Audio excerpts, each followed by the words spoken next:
అయితే గురువుగారు కొన్ని కోట్ల దేవతలు కొలువై ఉన్న ఆ గోమాతకి ఇంత ప్రాధాన్యత ఉంది. నిజంగా ఆ ప్రాధాన్యత ఇప్పుడు ప్రస్తుత రోజుల్లో గోవుకి దక్కాల్సిన ప్రాధాన్యత దక్కుతుందంటారా? దక్కట్లేదు. హ్మ్. దక్కట్లేదు, నేను అదే చెప్పాను.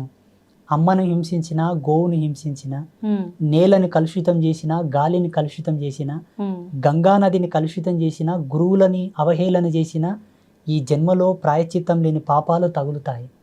ఓకే. ఇప్పుడు గోవులను చంపుకొని తినేవాళ్ళు, గోవులను అవును. హింసించే వాళ్ళందరూ కూడా హ్మ్. ఇప్పుడు మనకు రోడ్ల మీద అంగవైకల్యంతో కనిపిస్తారు కదమ్మా. అవును. మెంటల్ హాస్పిటల్లో హ్మ్. కొన్ని ప్రదేశాల్లో ఉంటారు కదా. ఏ జన్మలో అటువంటి పాపాలు చేశారు, ఈ జన్మలో అలా పుడుతున్నారు. హ్మ్. భగవంతుడు మన ముందల్ని ఉదాహరణలు చూపిస్తున్నా మనము జాగ్రత్త పడతలేము. హ్మ్. ఈ జన్మలో వాళ్ళు అలా పుట్టారంటే బలమైన కారణం ఉంటుంది తల్లి. ఓకే. అకారణంగా ఈ జగతి లోపల ఆకు కూడా రాలదు. హ్మ్. ఆకు కూడా రాలదు. అటువంటిది ఈ శరీరం ఎక్కడ, హ్మ్. మనం పుట్టడం ఏమిటి, అలా పుట్టడం ఏమిటి? అవును. మీరు ఇంత చక్కగా ఇంత మంచిగా ఉన్నారంటే ఏ జన్మలో పుణ్యం చేసుకున్నారు? మీ పెద్దలు చేసిన పుణ్యమో మీ పుణ్యమో. హ్మ్. ఓకే. అయితే గురువుగారు, పెద్దవాళ్ళు అనేసరికి నాకు ఒకటి గుర్తొచ్చింది. పెద్దవాళ్ళు చెప్తుంటారు, ఎన్ని పాపాలు చేసినా సరే ఏదో ఒక పుణ్యం గనక మనం గట్టిగా చేసుకుంటే గనక అన్నీ తొలగిపోతాయని. నిజమే అంటారా? 100%. ఆ పుణ్యం ఏంటో చెప్తాను. హ్మ్. జన్మనిచ్చిన తల్లిదండ్రులను చేసుకున్న పుణ్యం 3 తరాల వరకు వస్తుంది, 3 జనరేషన్స్ వరకు వస్తుంది. చాలా జన్మనిచ్చిన పవర్ఫుల్. తల్లికి. తల్లికి తండ్రికి ఇద్దరికి సేవ చేసి వాళ్ళు ఉన్నన్నాళ్ళు వాళ్ళు చనిపోయే వరకు నీ కడుపులో పుట్టిన పిల్లల్ని నువ్వు ఎంత ప్రేమగా చూస్తావో, నీకు జన్మనిచ్చిన వాళ్ళు కాబట్టి వాళ్ళని అంతే ప్రేమతో చూడగలిగి హ్మ్. వాళ్ళకి ఏ కష్టం రాకుండా ఏ ఇబ్బంది రాకుండా వాళ్ళని చూసుకుంటే ఆ పుణ్యం ఎంత గండంలోనే నిన్ను కాపాడుతుంది. ఓకే. రణంలో పోయినా నీ అరికాలకు ముళ్ళు నాటనట్లా బయటికి వస్తావు. మా పెద్ద మనుషులు అంటారు మోటుగా వల్ల. మీకు ఇలాగే చెప్పాలి అంటే ప్రేక్షకులకు ఇలా చెప్పాలి కాబట్టి. ఓకే. గోవుని పూజించినా, గోవుని పోషించినా, గోవుకు భోజనం పెట్టినా సేమ్ పుణ్యం వస్తుంది. హుహు. గురువులను సేవించుకున్నా, గురువులను గౌరవించినా, గురువులను ఆదరించినా అదే పుణ్యం వస్తుంది. హ్మ్. గురువులు అంటే అందరు గురువులు గారమ్మా. హ్మ్. కర్మరహితుడు, సంసారరహితుడు, హ్మ్. సంసార త్యాగం చేసిన వాడు, సంకల్ప త్యాగం అనర్చిన వాడు శ్రేష్టమైన గురువు. ఓకే. పరిపూర్ణమైన జ్ఞానానికి సంబంధించిన వాడై ఉండాలి. హ్మ్. విశ్లేషణాత్మకంగా జీవితం ఉండాలి. హ్మ్. సర్వధర్మముల యందు అనురక్తి కలిగి ఉండాలి. ఆయన శ్రేష్టమైన గురువు. హ్మ్. కాషాయం కండువ భుజం మీద వేసుకున్న వాళ్ళంతా గురువులు గారు. ఓకే. ఇది కూడా మరి అంటే ఇప్పుడు దొంగ స్వామీజీలు చాలా మంది ఎక్కువైపోయారు కదా గురువుగారు.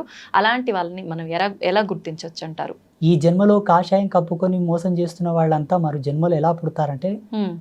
మతిహీనులై పుడతారు. పిచ్చి పిచ్చి చేష్ట చేసే వాళ్ళు పుడతారు. ఓకే. వాళ్ళకు శాపం అది. ఎందుకంటే హ్మ్. కాషాయం జ్ఞానం. జ్ఞానంతో వ్యాపారం చేస్తున్నావు కాబట్టి మరు జన్మలో జ్ఞానం లేకుండా, హ్మ్. తన మీద తనకు సోయి లేకుండా, ఓకే. ఈ జన్మలో భగవంతుని కేంద్రకంగా, భగవంతుని ఒక వ్యాపార కేంద్రకంగా పెట్టుకొని దేవుని ముందల పెట్టి నువ్వు డబ్బులు సంపాదిస్తున్నావంటే హ్మ్. మరు జన్మలో తినడానికే తిండి లేనటువంటి దేహి అనాల్సిన జన్మలు పుట్టాల్సి వస్తుంది. ఓకే. భగవంతుడు వ్యాపారం కాదు తల్లి. హ్మ్. అసలు భగవంతుని మీద మనం అసలు భగవంతుని మీద వ్యాపారమే కరెక్ట్ కాదు. అది హ్మ్. శాస్త్ర సిద్ధాంతాలను అమ్ముకోకూడదు, పంచాంగాన్ని అమ్ముకోకూడదు, హ్మ్. మంత్రాలను అమ్ముకోకూడదు. ఇవన్నీ కూడా పరమ పవిత్రమైనటువంటి మంగళకారకములు ఇవన్నీ. హ్మ్. వీటి మీద వ్యాపారాలు ఏంటి చెప్పండి, నాకు అర్థం కాదు. అవును. వీటి మీద వ్యాపారం చేస్తే ఎన్ని జన్మలకైనా ఉసురు పోదు. హ్మ్. నీవు ఒక ముహూర్తం పెట్టించావు తల్లి, హ్మ్. ఆయన పరవశించి నీకేమైనా పెట్టిపోతే ఆయన ఇష్టం, అవును. డిమాండ్ చేయకూడదు. ఓకే. నువ్వు ఒక మంత్రం ఇచ్చావు, హ్మ్. ఆ మంత్రం కొన్నాళ్ళు ఆయన సాధన చేసిన తర్వాత మంచిగా అయ్యొచ్చిండు. హ్మ్. గురువుగారు మీరు ఇచ్చిన మంత్రం వల్ల నాకు మంచి జరిగింది, గురుదక్షిణగా మీకు ఏమన్నా ఇచ్చుకుంటానని ఆయన ఇస్తే హ్మ్. స్వీకరించు, తృప్తిపడు. ఓకే. డిమాండింగ్ వద్దు, ఆర్డర్ వద్దు. హ్మ్. ఈ మంత్రానికి ఇంత ఫీజు, నేను పంచాంగం ఇప్పాలే, తెరవాలే, ముయ్యాలంటే ఇంత ఫీజు ముందే పెట్టాలి, పెట్టాలి. ముందే అపాయింట్మెంట్ తీసుకోవాలి. హ్మ్. ఇవన్నీ ఏంటంటే వాళ్ళు కోరి కోరి పాపం చేసుకుంటున్నారు. ఓకే. ఇవి ఎక్కడ ధర్మంలో లేవు. హ్మ్. అప్పట్లో ద్రోణాచార్యులంతటి వారే కురు సామ్రాజ్యం దగ్గరికి వెళ్ళి దేహి అనాల్సి వచ్చింది. హ్మ్. ఆయనకు రాని విద్యలు లేవమ్మా. హ్మ్. ఆయనకు రాని విద్యలు లేవు, ఆయనకు తెలియని మర్మం లేదు. కానీ ఒక రాజ్య సంస్థానానికి వెళ్ళి నాకేమని ఇప్పించండి అయ్యా అని అడిగాడు. హ్మ్. చాలా మంది ఋషులు అడిగారు అట్లా. ఎందుకంటే వాళ్ళకి చిటికేస్తే లక్ష్మి రాలేటటువంటి శక్తి సంపన్నులు వాళ్ళు. హ్మ్. కానీ విద్యల చేత లక్ష్మిని అనుగ్రహింపమని కోరలే, ఓకే. మంత్రాలను వాడలే, విద్యను వాడలే, తపస్సును వాడలే. హ్మ్. యాచించుకొని బ్రతికారు తప్పిస్తే మంత్రతంత్రాలతో వాళ్ళు వృత్తి సాగించలేదు. హ్మ్. నేను దాన్ని బాగా నమ్ముతా. ఓకే. వేరే స్వామీజీలు, జ్యోతిషులు, సిద్ధాంతులు ఏంటో నాకు సంబంధం లేదు, కానీ నా కాషాయాన్ని, నా ధర్మాన్ని, నా మంత్రాన్ని నేను ఎప్పుడు డబ్బులకు వాడను. అంటే మీరు ఇప్పటి వరకు డబ్బు తీసుకొని చెప్పలేదా గురుగారు? అతోస్మి. నాకు ఆ మాట అంటేనే కంపరం వచ్చేస్తుంది. నేను పీఠంలో ఇట్లా కూర్చుంటానమ్మా, ఒక ఉండి పెడతారు పక్కల, ట్రస్ట్ వాళ్ళు, కమిటీ వాళ్ళు. వాళ్ళ ధర్మ సందేహాలు అడిగి ఏదో విభూతో, కుంకుమనో, తాయితో, అంతరమో ఏదో ఇస్తాను. వాళ్ళు ఏదో రూపాయన 2 రూపాయలు అందులో వేసిపోతారు. నేను ఈ యంత్రం ఇచ్చానుగా, ఇంత పెట్టాను నేను అడగను. మా పీఠంకి వచ్చి మీరు చెక్ చేసుకోవచ్చు కూడా. అక్కడ ఏమైనా డొనేషన్లు ఇచ్చినా, అన్నదానంకి ఇచ్చినా, అమ్మ పూజకి ఇచ్చినా కూడా ప్రతిదీ కూడా రాసుకుంటారు, ఖర్చు పెడతారు. మేమేం తీసుకోం. ఓకే. ఇప్పుడు నా సౌల్ పర్పస్ నాకు తెలుసు తల్లి. అవునవును. నా జన్మ నాకు తెలుసు. తెలిసి మళ్ళీ ఎందుకు నేను బురదలో పడాలి చెప్పండి? నిజమే గురువుగారు. దిస్ ఇస్ మై లాస్ట్ జన్మ. ఇది నా చిట్ట చివరి జన్మ. ఇక భూమి, ఆకాశం, మన్వంతరాలు, కొన్ని కోట్ల జన్మలైనా నేను రాను. జగన్మాతని చేరుకోవడం తథ్యం. ఎలా చెప్తున్నారు గురూజీ అని మీరు అనుకోవచ్చు. నేను 1.5 సంవత్సరంన్నర నా జన్మ మీదనే తపస్సు చేశాను. What is my Saul purpose? ఎక్కడి నుంచి వచ్చాను? ఎందుకు ఇక్కడ ఈ బిజవారం గ్రామంలో పుట్టాలి? ఈ తల్లిదండ్రులకి ఎందుకు పుట్టాలి? ఎందుకు నాకు ఈ ఆధ్యాత్మిక అన్వేషణ రావాలి? అమ్మవారిని పూజించాలి ఎందుకు అనాలబ్బా? శివుని పూజించవచ్చు కదా, విష్ణుమూర్తిని పూజించవచ్చు కదా, గణపతిని పూజించవచ్చు కదా. అమ్మ మీదనే ఎందుకు నా నాడి కొట్టుకుంటుందని కూడా రీసెర్చ్ చేశాను. ఏ వంకతో జగదంబ పాదాలు పట్టుకున్నా వాళ్ళకు జన్మ సార్థకమైనట్లే. అమ్మనే ఈ భవసాగరం నుండి మనల్ని తరింపజేయగలదు. ఇది సత్యం. అమ్మని పట్టుకున్నాను, ఈ జన్మకు ముక్తి వచ్చినట్లనే. ఇంకోటి ఏంటంటే భవబంధ విమోచనము అని మన ధర్మంలో చెప్పబడి ఉన్నది. భవ విమోచనం అంటే సమాజం నుంచి మనకు రిజర్వేషన్, అంటే ఈ సమాజం నుంచి విముక్తి. సమాజంలో కొన్ని 100 మంది మెచ్చగలిగే పని చేస్తే ఆయన విముక్తి పొందినట్లే. సమాజంలో 100 మందికి అన్నం పెడుతున్నావు తల్లి, 100 మందికి ఉపాధి ఇచ్చావు. ఒక 100 మంది నీ గురించి తాపత్రయపడుతున్నాడు, ఇతని చల్లగా ఉంటే మా కడుపులు చల్లగా ఉంటాయని తాపత్రయపడతారు చూసారా, వాళ్ళు ముక్తిని పొందినట్టు లెక్క. బంధ విమోచనం అనగానే ఏమిటంటే, ఇప్పుడు నాకు అక్క ఉంది, చెల్లెలు ఉంది, అన్న ఉన్నాడు, తమ్ముడు ఉన్నాడు, నాకు అన్ని బంధాలు ఉన్నాయి, ఇక నాకు వేరే జన్మ లేదు. ఇప్పుడు మీకు ఎంతమంది అక్క చెల్లెలు, అన్న తమ్ముళ్ళు? ఒక చెల్లె. అన్న లేరు. అన్న కొరకు మళ్ళీ పుడతావు. తమ్ముడు లేరు. తమ్ముడి కొరకు మళ్ళీ పుడతావు. అక్క లేరు. అక్క కొరకు మళ్ళీ పుడతావు. ఇంకా 3 జన్మలు ఉన్నాయి. ఈ జన్మ పరిపూర్ణం తల్లి నాదైతే. అంటే ఇప్పుడు చాలా మంది కూడా మీలాగా ఉండొచ్చు కదా స్వామీజీ అంటే, ఉండొచ్చు, కానీ సాధు జన్మ లోపల ఆయన మిగిలిపోతాడు, ఆధ్యాత్మికంగా మిగిలిపోతాడు. ఏ మనిషి కానీ ఆధ్యాత్మికంగా తరించిన నాడే జన్మరాహిత్యం అవుతుంది. ఇక్కడ సంసారంగా, ఇటు సామాజికంగా, ఇటు ఆధ్యాత్మికంగా ఐఎమ్ ఫుల్ఫిల్ ఫర్ క్వాలిఫైడ్. అంటే ఆధ్యాత్మిక పరంగా ఉన్నా, జన్మ పరంగా ఉన్నా, రిలేషన్ పరంగా గనక ఏదైనా లోపం ఉంటే మళ్ళీ జన్మెత్తు. భవబంధ విమోచనము ఇదే. బంధ విమోచనం అంటే ఇదే. అన్ని బంధముల చేత ఆయన పరిపూర్ణుడై ఉండాలి. అన్ని బంధాలను పిలిపించుకునే యోగ్యత ఉండాలి. మీరు ఇప్పుడు అక్క అని వేరే వాళ్ళని పిలవాలే గాని నీలో ఉన్న వాళ్ళని ఏమైనా పిలవలేకపోతున్నావు కదా. నేను అందరినీ పిలుస్తున్నాను. చాలా తక్కువ మంది ఉంటారు గురువుగారు. అట్లా ఉన్న కామన్ పీపుల్స్ ఉంటారు. అలా ఉన్నా కూడా తన జన్మను తాను తెలుసుకొని ఆధ్యాత్మికంలో అనురక్తి కలగాలి. అప్పుడు జన్మ పరిపూర్ణం అవుతుంది. గురుగారు, చాలా మంది పూనకాలు వస్తుంటాయి, అమ్మవారు వాళ్ళ పైకి వస్తుంది అని చెప్తుంటారు. అలా చెప్పే వాళ్ళలో ఎక్కువగా ఆడవారి శరీరం పైకి అమ్మవారు వస్తూ ఉంటారు. మరి మగవారి శరీరం పైకి ఎందుకు అమ్మవారు రారు? పూనకం అనే దానికి 3 నిర్వచనాలు ఉన్నాయి. ఒకటి, వాళ్ళు ఫీల్ అవుతారు దేవుణ్ణి.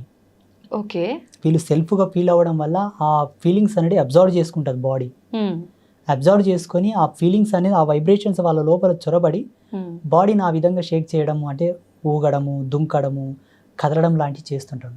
That's one of the feeling of spirituality. అదొక ఆధ్యాత్మికమైన అనుభవం, ఒక ఫీలింగ్ అది. ఇది ఒక రకం. రెండవది, కొందరికి బై బర్త్ నుంచే కుండలి లోపల భగవత్ ప్రేరణ ఉంటుంది. బై బర్త్ నుంచి. అది ఉత్తర జన్మ లోపల ఆయన దైవ సంభూతుడై ఉండి ఆ జన్మలో అవశేషాలు తీరక చనిపోయి ఉంటే ఈ జన్మలో ఆ శేషం ప్రకారంగా ఆయనకు దేవుడు పూనవచ్చు. ఓకే. కొందరికి మధ్యలో ఆధ్యాత్మికమైనటువంటి దర్శనాలు కొన్ని జరిగి ఒక దేవతను చూసి లేదా ఎవరో గురువు శక్తిపాతం చేయడం వలన, గురువు యొక్క కృప తగలడం వలన, భగవత్ కృప ప్రసరించడం వలన ఏదో పుణ్యకార్యం చేయాలని కూడా కొందరు అలా మారిపోతారు. 3 రకాలు ఉంటాయి. ఇందులో భగవంతుడు ఆడవాళ్ళనే పూనుతాడు, మగవాళ్ళనే పూనుతాడనేం లేదు. ఓకే, భగవంతునికి లింగభేదం లేదు అసలు. ఏదో ఒక గొప్ప లోక కళ్యాణకారకమైన సందేశం ఇవ్వాలనుకుంటే భగవంతుడు అంతటి పుణ్య చరిత్రులైనటువంటి వాళ్ళ దేహమునందు ఆ ఫీలింగ్స్ ప్రవేశింపజేస్తాడు. ఓకే, ఆ ఎనర్జీస్ దింపుతాడు. వచ్చిన ఆ ఎనర్జీస్ చేత ఆయన పలుకుతాడు, ఫలానా రోజు ఇది జరగబోతుంది. 10 మందికి పనికొసేది, ఒకరి కోసం చెప్పరు. మళ్ళా ఒకరి కోసం దేవుడు ఎప్పుడు పలకడు. లోక కళ్యాణమే భగవంతుడు అంటేనే జీవో జీవశ్య జీవనం. లోక కళ్యాణ కారకమే దైవత్వం. ఓకే, మిగతంతా ఇదంతా సెల్ఫ్, వాళ్ళు ఇష్టపడి చెప్తారు తప్పిస్తే దేవుడు ఎప్పుడు అలా చెప్పించాడు. ఇలా చాలా ఉన్నాయమ్మా, మా జీవితంలో చాలా జరిగాయి. ఒక వ్యాన్ లోపల ఒక 30 మంది వెళ్తున్నారు, ఒక పెద్ద DCM లోపల పెళ్లికి. దానికి ఏదో సమ్ బ్రేక్ వీక్ అయిపోయి అంతమంది పడాల్సి ఉన్నది. ఎవరో ఒక పుణ్యాత్ముడు దారి మధ్యలోకి వచ్చి చెప్పాడు, దాన్ని ఆపి, దీని బ్రేక్ తెగిపోతుంది, మీరు పడతారు, దిగి చెక్ చేసుకోండి అంటే వాస్తవంగా లూజ్ అయింది బ్రేక్ వైర్. అంటే 10 మందిని కాపాడడానికే దేవుడు పూనుతాడు. అక్కడ ఆడ మగ అని ఏం తేడా ఉండదు. కాకపోతే భగవంతుడు ఎవరికి ప్రవేశిస్తాడంటే ఆ శరీరం కూడా అంత శుద్ధి నొంది ఉండాలి, ఆ మనసు అంత పరిపూర్ణమై ఉండాలి, ఆ వ్యక్తి అంతటి సదాచార సంపన్నుడై ఉండాలి. తప్పకుండా. ఇప్పుడు మనం ఒకరిని ఇంటికి గెస్ట్గా పిలవాలంటేనే ఆయన యొక్క హోదాను చూస్తాం, ఆయనకు గొప్పతనం చూస్తాం, ఆయన ఎంత నీట్గా ఉన్నాడు, ఎంత శుభ్రంగా ఉన్నాడు, ఎంత బాగున్నాడు, డ్రెస్ ఎలా మెయింటైన్ చేస్తున్నాడు, అలా ఉన్న వాళ్ళని పిలుస్తాం. భగవంతుడు నీ శరీరం నందు ప్రవేశించాలంటే నీ దేహం ఎంత శుద్ధి ఉండాలి, నీ నడవడికి ఎంత సత్యమై ఉండాలి, నీ జన్మ ఎంత పరిపూర్ణమై ఉండాలి. ఇవి కూడా కంపల్సరీ. నేను అడ్డం వచ్చినట్లా పనులు చేస్తా, అడ్డం వచ్చిన వాళ్ళ తింటా తాత, ఏమి శరీర శుద్ధి ఉండదు, మనశ్శుద్ధి ఉండదు, వ్యవహార శుద్ధి ఉండదు, ఏదో నా పిచ్చి కొద్దీ నేను ఊగుతా అంటే అది మన యొక్క వీక్నెస్ తప్పిస్తే దేవుడికి మనకి సంబంధం లేదు. అయితే మనం విలేజెస్లో ఎక్కువగా చూస్తుంటాం గురుగారు, మీరు చెప్పినట్టుగా ఇట్లా శీఘం వచ్చింది, పూనకము, వాళ్ళు చెప్తూ ఉంటారు చాలా మందికి. అలాంటి వాళ్ళే ఎక్కువగా అంటే చెడు వ్యసనాలు ఇలాంటివి ఉంటుంటాయి అని చెప్పి, అంటే ఇప్పుడు వాళ్ళు అవన్నీ చేస్తున్నారు అంటే వాళ్ళు చెప్పేదంతా తప్పు, వాళ్ళకి నిజంగా భగవంతుడు వాళ్ళ పైకి రావట్లేడు అని అనుకోవచ్చు అంటారా? మేము సాధు ధర్మంలో ఉన్నాం, ప్రతిదీ కూడా శాస్త్ర సిద్ధాంత ధర్మంతోనే చెప్పాలి, అనుభవంతోనే చెప్పాలి, స్వీయ విశ్లేషణను ఉండాలి, మేము రీసెర్చ్ చేసానే ఉండాలి. అవునవును. మా అవ్వ జోగిని, మాది 7 తరాల జోగిని వంశం. ఎల్లమ్మ తల్లి పూజారులు, మా తాత ముత్తాతల కానుంటి కూడా. సో మా అవ్వ ఏం చెప్పేదంటే, చూడు నాన్న, ఒక వ్యక్తి జోగినిగా మారాలంటే, ఒక స్త్రీ జోగినిగా మారాలంటే బై బర్త్ నుంచి ఆమెకు స్పిరిచువల్ ఫీలింగ్స్ ఉండాలి, పుట్టినప్పటి నుంచి ఆధ్యాత్మిక మెలకువలు ఉండాలి. దేవుడు, పూజలు, దేవుళ్ళకు మొక్కడం, దేవుళ్ళని చూస్తే ఏదో ఫీల్ అయిపోవడం, దేవుళ్ళని చూస్తే దేవుడే తనే దేవుడని ఫీల్ అయిపోవడం లాంటి సిమ్టమ్స్ ఉంటే ఈమె దేవతకు సంబంధించిన స్త్రీ, ఈమె సంసారానికి పనికిరాదు, పెళ్లి చేసిన భర్తను చేరదీయదు, పిల్లల్ని కనదు, వాళ్ళకి ఆ ఫీలింగ్సే ఉండవు అసలు. ఆ సిమ్టమ్స్ గుర్తుబట్టి వాళ్ళని దేవుడికి లగ్నం చేసి దేవత పేరు మీద పూజలు పునస్కారాలు చేస్తూ ఆ పుణ్యం 10 మందికి ధారబోయమని పెట్టేవాళ్ళు ఆమెని. ఇప్పటికి చాలా మంది సొసైటీలో ఉన్నారు సెక్సువల్ ఫీలింగ్స్ లేని వాళ్ళు, చాలా మంది ఉన్నారు ఇప్పటికీ. అప్పట్లో ఈ జన్మను వృధా కానివ్వకుండా, ఈ జన్మ వేస్ట్ కాకుండా కొన్ని తంతులు చేసేవాళ్ళు మన పెద్దలు.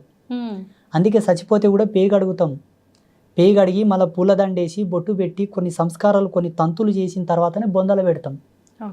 చచ్చిన శవానికి కూడా సంస్కారం ఉంది మన ధర్మంలో.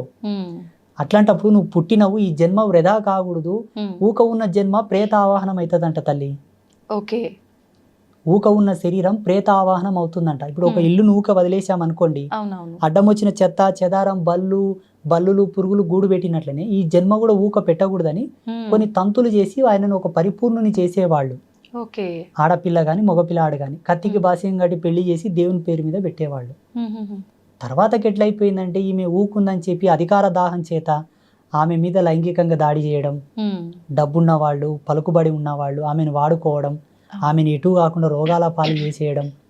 అది చూసిన కొంతమంది సంఘ సంస్కర్తలు ఉద్యమాలు మొదలుపెట్టారు, జోగిని వ్యవస్థను రద్దు చేయాలా, ఈ దేవదాసి వ్యవస్థను తీసేయాలా, ఈ దేవుళ్ళ పేరు మీద పెట్టే వ్యవస్థను తీసివేయాలని చెప్పేసి. ఓకే. వీళ్ళు చేసింది సత్యమే, ఎందుకంటే ఆకృత్యాలు జరుగుతున్నాయి. అవును. కానీ జరిపే వాళ్ళని అరికట్టాలి కానీ ఆ వ్యక్తిని అరికట్టడం ధర్మం కాదు. జోగిని వ్యవస్థ మీద పెద్ద విశ్లేషణ ఉంది, చాలా దార్శనికత ఉందాడ. మా నాయనమ్మ ఏం చెప్పేదంటే, కంచం పొత్తు మంచం పొత్తు లేని వాళ్ళేరా భగవంతుని పొందుటకు అర్హులనేవా అనేది మా నాయనమ్మ. కంచం పొత్తు ఉండకూడదు, ఎవరి పొత్తులో తినని వాళ్ళు. మంచం పొత్తు అంటే బెడ్ షేరింగ్ ఉండకూడదు. ఓకే. వాళ్ళు సత్యమంతులు, ఆడపిల్ల కానీ మగపిల్లగాడు కానీ వాళ్ళకు భగవంతుడు పూనుతాడు. వాళ్ళు చెప్పింది భవిష్యవాణి, మా నాయనమ్మ చెప్పేది. భగవంతుడు పూనిన తర్వాత వాళ్ళ శరీరం చాలా తేలిక అవుతుందంట. సిమ్టమ్స్ చెప్పేది మళ్ళా. ఒక తక్కెట్లో కూర్చోబెట్టి ఇంకో తక్కెట్లో 5 మల్లెపూలు వేస్తే సమానం అయ్యేవాళ్ళట. సత్యంగా భగవంతుడు వస్తే శరీరం అలాగే అవుతుంది. 5 మల్లెపూలంత బరువు అవుతుంది. ఆ 5 మల్లెపూలని పచ్చి కుండ మీద పెట్టి నిలబెట్టినా కూడా కుండ పగలదు.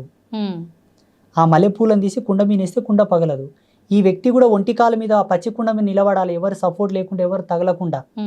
ఒంటికాల మీద కుండ మీద నిలబడి సిగ మూగితే అది భవిష్యవాణి. ఇప్పుడు దేవుడు తన లోపల ఉంటేనే కదమ్మా సత్యం ఉంటుంది, సత్యం ఉంటేనే కదా కుండ పగలదు. ఇవల్ల సిమ్టమ్స్ చెప్పేది మా నాయనమ్మ.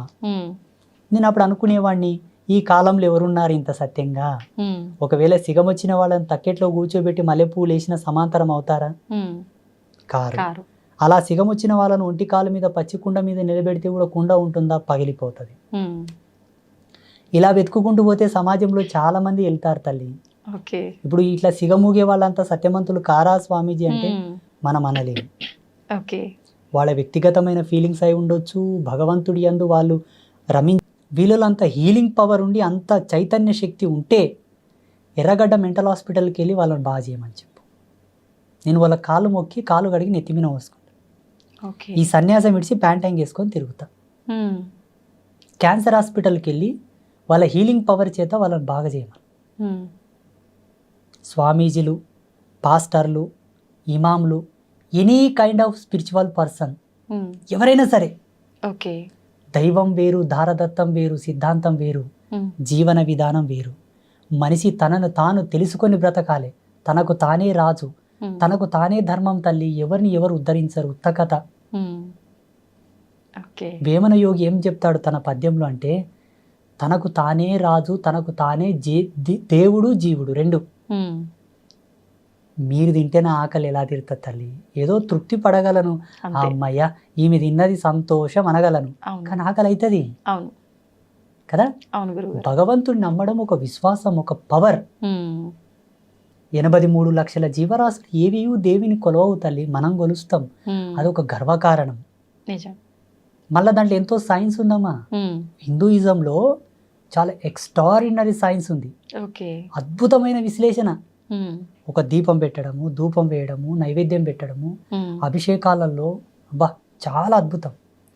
దీన్ని తీసుకొచ్చి మన సంసారం మీద పులిమి ఎటూ తేలుకోలేపకల పంచాంగం వేస్ట్ అంటారు, జ్యోతిష్యం వేస్ట్ అంటారు, పూజలు వేస్ట్ అంటారు. నాకెంత బాధ అవుతుందో చాలా. ఈరోజు ఈ బాటిల్లో నేను నీళ్లు చూశాను, ఇక్కడ ఉన్నాయి. మీరు వచ్చి నీళ్లు లేవంటే నేను నమ్మాలా? నేను చూశాను, దాంట్లో నీళ్లు ఉన్నాయి, కొన్ని తాగాను, కొన్ని పెట్టారు. లేవు గురూజీ అని మీరు వాదాంతం చేస్తే నేను ఎలా నమ్మాలి చెప్పండి? అలాగే సనాతన ధర్మం యొక్క మూలాలు, దీని యొక్క అవశేషాలు చాలా గొప్పవి. తుచ్చ సుఖంలోకి వాడి దీని మీద వాల్యూ లేకుండా చేయొద్దు అన్నదే నా ఆవేదన. అది నిరూపించాలే, ప్రతి ఒక్కరికి తెలియపరచాలన్నదే నా తాపత్రయం, నా లక్ష్యం. అందుకే ఈ మధ్యలో వీడియోల్లో నేను చాలా మందికి నచ్చుతుండలేను. స్వామీజీలకే, మీలాంటి వాళ్ళు కాదు పాపం. అంటే మంచి చెప్పే వాళ్ళకి, మంచి చెప్పే వాళ్ళంటే చెడు ఉద్దేశంగా ఉన్న వాళ్ళకి. నేను వేణుస్వామి మీద ఒక వీడియో చేశాను తల్లి. వేణుస్వామి మీద, ఆయన ఫేమస్ ఆస్ట్రాలజర్. అవునవును గురుగారు. నాకు ఆయన పాలేడు కాదు, ఇంటోడు కాదు, అన్నదమ్ముడు కాదు తల్లి. పాపం వాళ్ళు బ్రాహ్మిన్స్, మేము వేరు. స్వామీజీనే మేము వేరు. మా ఇల్లు వేరు, వాళ్ళ ఇల్లు వేరు, వాళ్ళ ఊరు వేరు, మా ఊరు వేరు. ఎవరో మీ అంచుడు భక్తుడు వచ్చి, ఏమయ్యా నువ్వు జీవహింస చేయొద్దు అంటావు, అమ్మవారికి మాంసం పెట్టొద్దు అంటావు, మద్యం పెట్టొద్దు అంటావు. ఈయన బ్రాహ్మిన్, ఒక జ్యోతిష్యుడు, ఆడ లిక్కర్ పెట్టిండు, మాంసం పెట్టిండు, అమ్మవారి ముందలని చూపించిండు. నా మనసు తరుక్కుపోయింది. వెంటనే దాని మీద ఒక వీడియో చేశాను. ఓకే. ఒక 5-6 మంది నాకు ఫోన్లు చేసి వార్నింగ్ ఇచ్చారు. హ్మ్. నిన్ను ఎవడు చెప్పమన్నాడయ్యా, ఆ! మేము ఇట్లనే చేస్తాం, మాకు ఇట్లే తెలుసు, హ్మ్. నువ్వెవడో వాయి చెప్పని కానీ హ్మ్. ఏమైనా చేసుకోకపోండి, నేను చెప్పింది సత్యం, హ్మ్. నాకు తెలిసింది సత్యం అని నేను చెప్పాను. అలా ఓకే. ఉన్నారు సమాజంలో. అవును. పోనీ ఈ స్వామీజీ చెప్పింది వాస్తవమే కదా, హ్మ్. మార్చుకుందాము అన్న జ్ఞానం లేదు వాళ్ళతో, మళ్ళీ ఉల్టద్దా అని. అంతే. ఇటువంటి వాళ్ళని సమాజంలో తెలియపరచాలి, ఇటువంటి వాళ్ళ గురించి చెప్పాలన్నదే నా లక్ష్యం. మార్పు ఎంత పెద్ద వస్తుందంటారా? పీఠాధిపతి అయినా, హ్మ్. ఎంత పెద్ద సన్యాసి అయినా, హ్మ్. ఎంత పెద్ద స్వామీజీ అయినా, ఎవరైనా హ్మ్. వాళ్ళు తప్పు చేస్తున్నారంటే చెప్తాం, అది నా ధర్మం. హ్మ్. చూడమ్మా, సన్యాసి అనేవాడికి 2 ప్రధాన నియమాలు ఉంటాయి. మరణానికి భయపడకూడదు, హ్మ్. మరణానికి భయపడకూడదు, ఓకే. ధర్మానికి తల వంచాలి తప్పిస్తే మిగతా వాటికి తల వంచకూడదు. ఈ 2 నియమాలు ఉంటాయి. హ్మ్. మొన్న కోవిడ్ వచ్చి కోవిడ్ వీడి వరకు నేను మాస్క్ పెట్టుకోలే, ఆ! శానిటైజర్ వాడలే. చాలామంది పోలీసులు, చాలామంది ఆఫీసర్లు వచ్చి స్వామీజీ మాస్క్ పెట్టుకోండి అన్నారు. హ్మ్. చూడప్పా, నేను కుట్టని బట్ట కుట్టే బట్ట నేను కట్టను. హ్మ్. మేము సంకల్ప త్యాగం చేశాం. ఆ! కుట్టిన బట్టగా కడితే మా తపస్సు తగ్గిపోతుంది, మా వాక్కు బలం పోతుంది, ఓకే. నేను చనిపోతాను కానీ మాస్క్ పెట్టానని చెప్పాను. హ్మ్. ఇప్పుడు సన్యాసి మరణానికి భయపడితే ఆయన సన్యాసి ఎట్లయితాడు? అవును. మీకు నాకు తేడా ఉండదు కదమ్మా. అవును గురువుగారు. అందుకే నేను మాస్క్ కూడా ధరించలేదు. హ్మ్. నా సత్యం ఉంటే వైరస్ నాతోనికి రాదు. హ్మ్. రాలేదా గురువుగారు? నో, హ్మ్. నా శిష్యులకు ఎవరు కూడా నేను కోవిడ్ వ్యాక్సినేషన్ వేయించలేదు. హ్మ్. That's very dangerous. అదొక పెద్ద ఇది వ్యాక్సిన్. వ్యాక్సినేషన్. దానివల్ల చాలా సైడ్ ఎఫెక్ట్స్ కూడా ఉన్నాయి. హ్మ్. అది నిజమే అంటారా? అక్షర సత్యం. కానీ అంటే డాక్టర్లంతా రీసెర్చ్‌లో తేలింది అలాంటిది ఏం లేవు డాక్టర్లే అంటున్నారు. సత్యము, వైజ్ఞానికమే సత్యం అయితే ఇప్పుడు ఎర్రగడ్డ మెంటల్ హాస్పిటల్ ఉన్న వాళ్ళు ఎందుకు బాగా కావట్లేదు హ్మ్. చెప్పండి? ఓకే. ఆ మెంటలిజంకి ట్రీట్మెంట్ లేదా? ఆ! దానికి మందులు లేవా? హ్మ్. దానికి ఏం థెరపీస్ లేవు అసలు? ఓకే. మళ్ళీ ఎందుకు బాగా కావట్లేదు?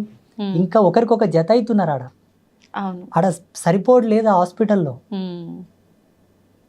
అంటే ఇప్పుడు వైజ్ఞానికం ముందుకెళ్ళినట్ట, ఆగినట్ట, ఇంకా కనిపెడుతున్నట్ట? ఆగిపోయినట్టే. ఇంకా కనిపెడుతున్నారు. ఇంకా కనిపెడుతున్నారా గురువుగారు? హ్మ్. కనిపెట్టలేకపోతే ఇప్పుడు బ్లడ్ క్యాన్సర్కి ఎందుకు హ్మ్. ట్రీట్మెంట్ లేదు ఇంకా కంప్లీట్గా? మరి కనిపెడుతున్నప్పుడు అన్నీ ఎక్కడికక్కడ అంటే కంట్రోల్ అయిపోవాలి కదా గురుగారు. కేసెస్ అన్ని విధాలుగా పెరిగిపోతూనే చూడమ్మా, ఉన్నాయి కదా. సైన్స్ ఎప్పుడే కానీ ఒకతోన ఆగిపోతుంది. హ్మ్. సైడ్ ఎఫెక్ట్ లేని సైన్స్ లేదు, రాదు, ఇక ముందు కూడా రాదు. హ్మ్. సైన్స్ ఒకటి కనిపెట్టిందంటే దానికి విరుగుడు ఇంకోటి తయారయ్యింటే తప్పకుండా. ఓకే. కానీ ధర్మం అట్లా కాదు. హ్మ్. సనాతన ధర్మం ఏం చెప్తుంది తెలుసా? హిందూయిజం హ్మ్.